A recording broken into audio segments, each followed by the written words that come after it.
আমি একটা লেখা পড়ে শোনাবো, তার জন্য এই ভিডিওটা করা।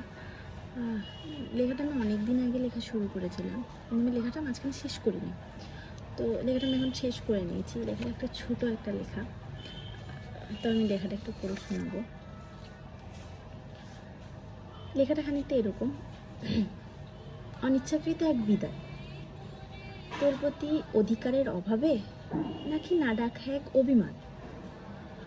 এই সময় তো আশারই ছিল, তুই তো কখনো থেকে যাবি বলিসনি। তবে আমার ভয় হয় কেন? হারানোর মতো তো কিছুই ছিল না। সেদিন যখন তোর হাতটা ছেড়ে চলে আসছিলাম, এত কষ্ট হচ্ছিল কেন? জানিস তো, সেদিন খুব ইচ্ছে হচ্ছিল আবারও ছুটে গিয়ে সবটা বলি তোকে। তোকে নিয়ে আমার এত ভয় হয় কেন? তোকে হারানোর ভয় আমার চোখে মুখে ফুটে ওঠে। তোকে যদি সবটা আবার নতুন করে বলি, তুই কি আবারও হারিয়ে যাবি? তোর প্রতি অভ্যাস জামাই ছাড়ছে না, হয়তো একে বলে পিছুটান।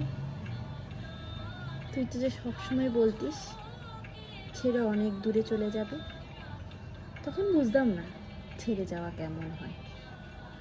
আচ্ছা, আমার মনে পড়ে, কিন্তু মনে হবে কেন? মনে হওয়ার মতো তো কিছুই ছিল না। তো এটাই লেখাটা। কেমন লাগলো আমাকে জানিও। আর টাটা, বাই বাই।